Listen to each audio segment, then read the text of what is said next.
Hey guys, Nestletter Magic here, and MTG Arena is running an extremely stupidly limited time event. I keep calling it a tournament, and I'm probably going to keep calling it that. It's kind of not. It's more like a special event thing, but it's a Ravnica guild battle. You can click right here and see it. How long do you have to finish it? They're going to tell you. I mean, maybe if I hit start, maybe. I don't know. Nope. Keep playing until the event ends. And when is that? I think some people looked it up. I heard it's like Tuesday, so you have like 3 days to finish this. So you have to pick one of their 10 pre-made decks and play with that and get 6 wins. You get old school, RTR art, RTR land, RTR that's returned to Ravnica, cool, and then you can get a full art forest. Oh boy. So that requires 6 wins, so you're going to want to do this as quickly as possible. There's no countdown timer or anything. I mean, wait. No, usually says it here. Thanks, guys, making me go off-site to one of your stupid calendars. It's probably not even correct. Anyway, you hit Inspect Decks. These are the ones you can choose from. So, what deck will give you the fastest, easiest, most consistent win so you can get to 6 and go on with your life? Well, let's take a look at them in order. First, we got the Gogar Swarm, and I'm just going to burn through these. I'm not going to look at every card and say, well, this is good. I would swap this out. Well, first of all, because you can't. And secondly, it's just, is this good or not? Should you choose it or not? So for this one, obviously it's classic Golgari. It's pretty much what you would expect. You've got Undergrowth. There's not enough feeding Undergrowth. I mean, you got Glow Spore, you got, what else? There wasn't much. I don't even remember. Plague Crafter, technically, Fine Broker, now that brings it back. There's just not enough feeding the graveyard. Your permanents are important enough that you need them. Almost nothing is good enough to win the game except for these 2 potatoes. And, I mean, Azoni's cool, but there's only one. It's so bad. It's just too slow. You gotta wait for your graveyard to pile up. Yeah, it has Assassin's Trophy. I mean, that's cool, but it's only one. There's not enough removal. This ambush is cool. That's what resurrects any chance of this winning at all, but this is just weak. It's just way too weak. Next up, we've got Rectous. A lot of removal here, and since this is kind of a limited tournament, I wouldn't call it like sealed. Well, actually, technically it's a sealed pre-made deck.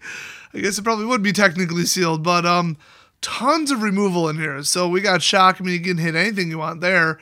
Footlight, I mean, that's 1 damage. This is typical Rectous. Just ping them for 1. Here's another ping everybody for 1. Then we got, oh, look. Deal 1 damage. I mean, it's just, typical Rectous. So, what can I say? It's a mediocre deck. I mean, you got Light Up the Stage, that's huge. Skewer, that's cool. Spectacle is mixed in here, which is pretty darn good. That is like constructed grade. But what are you going to win the game with? And that is where you run into a problem. So, Acrobat, I mean, Death Touch, cool, but it only hits for 2. It costs 3. Then we got Judith. I mean, she's cool, but she's still only 2 damage for 3.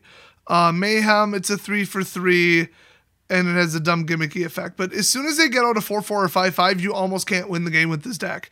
You got to sit there and try to ping them to death while jump blocking with your creatures or stacking multiple shitty spells like Shock on top of each other. So this looks good, but there's no finisher. There's no game winner. I mean, Blade Juggler, kind of cool, but still 3 for 5 is not that great, and it's just more damage. So you got to sit there and ping them and ping them and ping them and ping them, which is fine as long as they're not doing anything. Unfortunately, they're going to be doing something, so I don't know, maybe a 4 out of 10, 3 out of 10 with this deck. It is not going to win games. It's not good enough. Not even close. Now, Simek. Between Simek and Izzet, these are the 2 most powerful guilds by far, so I haven't looked at any of these ahead of time, but let's see. This one is so simplistic. It's got a central theme, it's got a ton of dirt cheap cards, and then it's also got ramp with some game winners. I mean, not many, but that's what they're going for. These aren't supposed to be like constructed grade. They're just supposed to be playable. So I've been judging these as if I were to play them in standard constructed. Probably shouldn't do that. But this one, not bad. So we've got Benthic. I mean, he's cool. Adapt, simple. Just, there you go, draw a card. Then we got Pteramander. We all know he can win the game with his adaptability. It's ridiculous. Then we got Ambush. That's amazing. And then just adapt, a bunch of effects. Proliferate, removal, basically.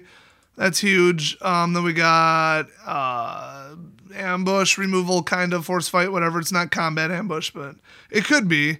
I mean, you could use it that way. I mean, we got some ramp in here, and then we got Hydroid Crisis. That's card draw and a game winner. I mean, Growth Spiral, there you go. There's your ramp. I don't remember what this does.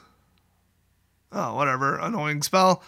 We got ramp. We got another just adapt flyer in there that might kill him. I mean, everything's just good. I mean, it's nothing too special. It's just good. Then you got Zagana. I mean, she's huge. You got Shark to Crab. He's really, really decent with adapt. So this is just like, I hope I pull something on curve, make the proper, mulligan decision. With the new mulligan system, be very aggressive about mulliganing something that doesn't look quite perfect. And, oh boy, I mean, there's just more removal, kind of. You could turn into a 3/3 frog, otherwise fetch a creature. This is just like, keep going. Just ramp, put stuff out, artificial draw, card advantage over your opponent, couple little ambush and combat tricks to get them out of your way, and then stuff big enough to win. This is one of the decks you want to run. I mean, this deck is so good. It can backfire if you pull a bunch of top-end stuff or ramp and then nothing, or a bunch of low-end stuff, no ramp, no top. Duh.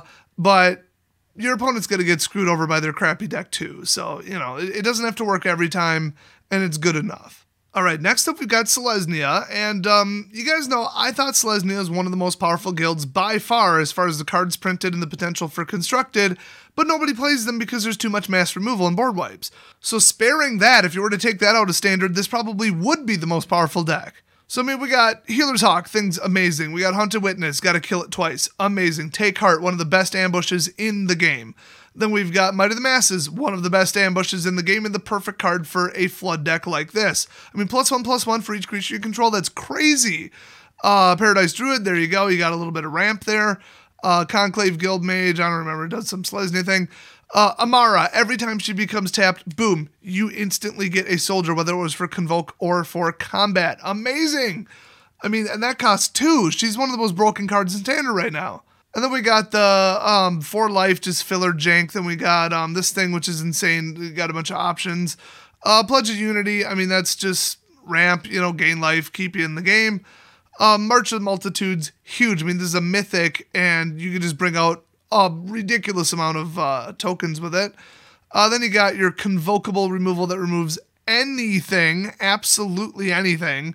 Then you got your Cavalier that you got to kill twice, and when you do, it becomes 2 creatures. I mean, this whole deck just flows so far, and it's got the combat tricks. I mean, that's huge. 2 of each. Huge. I mean, even Tolsimir is there. Not that great of a card, but it fits the deck. Rosemane is in here with Convoke. I mean, we got Loxodon, that's huge. Put a 1/1 counter on everything that convoked it for 5. I mean, holy crap, that's game winning.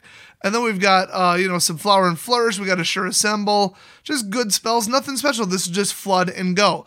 Now, what are you going to do against like a 5/5 or 6/6 if any of these decks actually have one, which I suspect some of them do?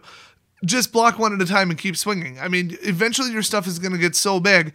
And what deck have I named so far that can stop this? I mean, there's individual point removal. I haven't seen a single sweeper in a single deck yet. I am looking at these in order, but this looks like one of the stronger ones. It's nothing special. You got to hope that they're not faster than you and hope that they don't kill you before you can get off the ground, and then you have nothing to convoke with like a couple shocks. Other than that, this will be pretty good. That said, it is kind of watered down, but you can make up for it with combat ambushes. These are huge. These are the most important cards in the deck by far. So next up, we've got Grool. Now, this is the one I've been referencing where it's like really big creatures, what do you do? Because everybody knows in draft, and especially at the pre-release with Sealed, the biggest creature wins. I mean, they can't just swing with a 7/7 against a 6/6 and a 2/2. They'll lose it. But usually, something that can't be answered, something that can't be dealt with is eventually going to win the game. So it is kind of biggest creature wins, and this kind of resembles that tournament. So what are you going to do against a 7/7, you know? And Grool gets them out quickly because of Riot, a little bit of ramp, which his deck has next to none of. So remember that. It's gonna they made it fast but then slowed it down. But you might just get biggest creature wins. And also you got 24 lands in every one of these decks anyway. So, I mean, you got your ambush. That's combat trick. Love it. Big old doggo. We got Pelt Collector. I mean, he's kind of cool. Little late game threat that you can drop early. So, I never did like that card. I mean, everything's just, you got your Guild Mage because duh. You got your Riot. And then your dumb instant that sucks. And we got Riot, Haste. Just a stupid combat trick. You know, it's just your typical blah stuff. Rhythm of the Wild, I mean, there's only 2 of them, whatever.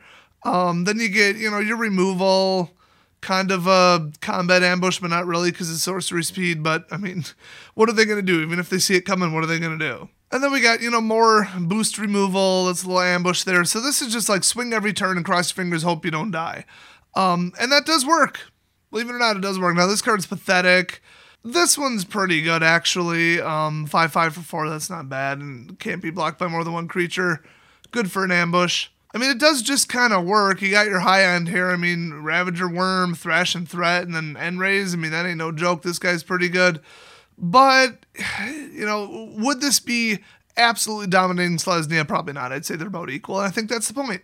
So this one, slightly above average. I'd say it's playable if this is your style. And the games are going to go really quickly. Remember, you could play a deck that has double the chance of winning that takes 3 times longer to play a match because it's control. And you will take longer to actually finish the tournament. And you don't get penalized for losses. So this deck's really fast. I would play it. That said, literally 0 ramp, and the deck starts at 3. I don't know about that. That could backfire. So it wouldn't be my first pick, but if you like it, I'd say play it. Next, we got Boros. Remember, they do Mentor. I think that's going to be cool, but you're not going to have good control over it. So, I mean, you do have your Healer's Hawk. It's in the air. You can swing away with a big Mentor dude and boost him. That's cool. Goblin Banneret, one of the best Mentor cards in the deck. 3 and 3. I mean, you're off to a good start. They got the Mentor First Strike guy. You can usually swing safely with him. This is going to come down to how many ambush boosts there are, and I see 2. Oh, I forgot about Integrity. +2/+2 and instant speed. Cool. And then what else? Response? What does that do? Oh, well, I mean, I guess. It's not really a boost, but it's definitely a combat trick. So, let's see, what is that? 1, 2, 3, 4, 5. Oh, boy. You'd have to be very careful and make sure you always have instants and sorceries ready to take out some kind of blocker so that your Mentor goes off, and then soon you'll just be too big for them to have answers. So, I mean, Active Treason is a nice trick. There's just some nice little tricks in here. Tectonic is just stupid. Some of these, like Rock Charger, is just weak. I mean, a 1/3 for 3 is just pathetic. But, you know, they watered them down. They want these to be crazy. I mean, you do have Lava Coil, just direct removal. I mean, this isn't terrible. I'd say this is probably better than the Celestia deck if everything goes right by, like, turn 6. So I'll probably be trying this one at some point. I'd give it maybe like a 7 or 8 out of 10 in this tournament. I think it has a pretty good chance of winning. Next up, we've got Demeter. I mean, my Demeter deck is one of the most powerful decks I own right now and one of the most likely to win. Unfortunately, this isn't it. This is Surveil, which nothing wrong with that. It was good before the 2nd and 3rd sets came out. Night Veil Predator is good. I mean, Whisper is good. Thief of Sanity is good. Notion Rain is good. I mean, it's just, they watered it down. So it's really hard to say how good this would be. I mean, I'd almost have to play 10 games with it and say, okay, like, I know it has synergy, but like, how good is it really? Because it looks good, but I don't know. I mean, there's a lot of tricks, but at the end of the day, so do 3 other decks. They have tricks too, you know, and this just has weaker creatures. So with only 2 thought bounds, I gotta give this maybe a 5 out of 10. That's what it looks like to me. But then again, Spybug is insane. So I don't know, if you were to get out something like these or maybe Night Veil and just get like something going with a ton of Surveil, you might be able to just run away with something, but there's very, very few cards that I would say, yeah, you can do that. Atrat is useless. You're never going to get any mileage out of her. Thief of Sanity is a good way to win the game, but there's only 1. I mean, I think they knew Demeter was one of the most powerful, and so they watered this down to the point where it's barely playable. I just don't see anything good enough to win the game in here. So it would be annoying, it would be tricky, it would be interesting, you'd draw some extra cards, but at the end of the day, it wouldn't do anything. So I think I'll tentatively rate this one really low. Next up, we've got Izzet, one of the most overpowered, broken, ban-worthy sets of cards in Standard right now. I mean, it's ridiculous. I know almost nobody plays Izzet anymore because Izzet Drakes doesn't work with the level of control. Doesn't matter. There's a horribly broken, unfair deck, and then there's, well, what do people play against it? And people play against it creature removal, so you can't win with it. Oh, well, doesn't mean the deck's not broken and overpowered. So that's why I think it would have a pretty good chance in this tournament in general. But what did they specifically do? Well, they packed it, absolutely packed it with 2-cost spells. So we got Shock, of course. We got Augur of Bolos to fetch another Shock. We got Electrostatic, so you can see where this is going. Steamkin, duh. But, I mean, there's not that many red spells. We'll see. Wait, is it, Oh, it's any red spell, including creatures. Oh, well, okay, you get some mileage out of that from the mixed ones. Electromancer, you're pinging people a lot better than Rectous. This deck's way better than Rectous. I would not play Rectous. Guild Mage because, duh, I'm seeing a theme. And I mean, hey, 2-2 for 2 with card draw. I mean, spell copying, it's not that bad. I mean, you got your Jumpstart, you got your spell quantity, Storm, Pseudo-Storm, Lava Coil, I mean, there you go. Firemind's Research is an okay spell. Dura Current is good. I mean, you get 2. I mean, you're going to get a lot of casting, a lot of boost, and then you've got the Wee Dragonauts, which is like pseudo-double prowess. Murmuring Mystics can just absolutely flood. I mean, it's one of my favorite cards in Standard because it's just so stupid and I love it. And by the way, you get 3 of it. I mean, Erratic Cyclops is a pretty good spell. Then you got Crackling Drake, of course. I mean, this is pretty good. Then you got Chemisters. I mean, this is like a real thing. And then on top of it, on the top end, you got Expansion Explosion, which is insane. Then we've got a 1,000-Year Storm. Okay, I mean, good luck getting that to work as far as like a game winner. But if you get like 3 shocks out of it, cool. I mean, you wouldn't be able to line up much because you didn't actually build the deck to do that. Then you got Niv Mizzet. I mean, duh, he's going to win the game. And Invert and Invent. Not many people play this, but it's good. So, I mean, overall, yeah, this is probably like an 8 out of 10. I think this is one of the better ones you can play with. I would describe this one as just a race to the bombs. If you can get out something really good, a set of synergistic stuff, or just, 1,000-Year with Electrostatic and Goblin or something, there you go. We don't have the other Goblin that pings along with Electrostatic, though, so there's no central strategy, there's no central theme other than, look, spells and I can draw things, which makes it kind of slow, but if you get out one of the bombs, you're going to win with it, and I can't say that about many of the other decks. Next up, we got the Orzhov Syndicate. It looks like we're just going pretty much flying and annoying spells. Not that good at the end of the day. I mean, Ethereal is probably going to win, but there's only one. I consider that a bomb. Sunblade Angel, I consider that a bomb, but not a very good one. Then we got, Revival Revenge isn't even that good. Consecrate isn't that great. Oh boy, Grasping is pretty good, but kind of expensive for what it does. And it's not like these decks have a lack of flyers and answers. Kaya's Wrath is going to kill your own creatures. Basilica's cool, it's annoying, but it still only hits for 3. You're going to have a hard time actually winning the game because nothing is like, I've got an 8/8. You better win with just this crap, which means you have to pull the right combination of creatures and getting rid of their creatures. And this deck just doesn't look like it can do it, even with 3 Mortifies. I don't think it can do it. Even D-Spark, I don't think it can do it. Seraph is cool. That's 4 damage for 4 in the air. It's a mythic, and you get one of them, but then you got the Vindictive Vampire, which is also not that bad, but still 2/3 for 4. I'm sensing a theme that this whole deck doesn't do enough damage. But then we've got thrown in Afterlife. Well, okay, you could flood them with flyers, but it's not like they're doing nothing. So you can't just say, haha, I've got a bunch of spirits. What are you going to do as they swing with a 6/6? They're not doing nothing, like I said. So while you're sitting there dicking around, getting stuff killed, and arranging your giant army of spirits, they're probably going to win the game. Unlikely Aid is cool. Fun little ambush there. You only get 1 of it. That's neat, I guess. There's 3 of it, so I guess that's what they think is going to save the whole deck. There's an Afterlife Vigilant. She's cool. Cruel Celebrant. Yeah, okay. Whatever. That Priest is annoying and not going to work in this deck at all. And then we got the Enforcer, which is just an annoying stall card, but 1 damage for 2. You are not going to get them down from 20 quick enough with this deck. It's not going to work. It's going to be annoying. It's going to look good. It's going to look like you're winning, but you're going to run out of gas and they're going to run you over. So, not a good deck. Not at all. And finally, the Azureus Senate. What could they possibly get going without the Azureus cards from outside the Ravnica blocks, or whatever they call them, sets, blocks, pseudo block, mega block, I don't know. Okay, I'll just save you some time. Flyer, flyer, flyer, flyer, flyer. You're supposed to win the game with that. All the rest is obnoxious and highly inadequate removal. So you're just going to annoy your opponent, play twice as long of games, and still not win. You got to basically pin all your hopes on a flyer or 2. And then, like I said, what are they doing? And can you really stop it? Probably not.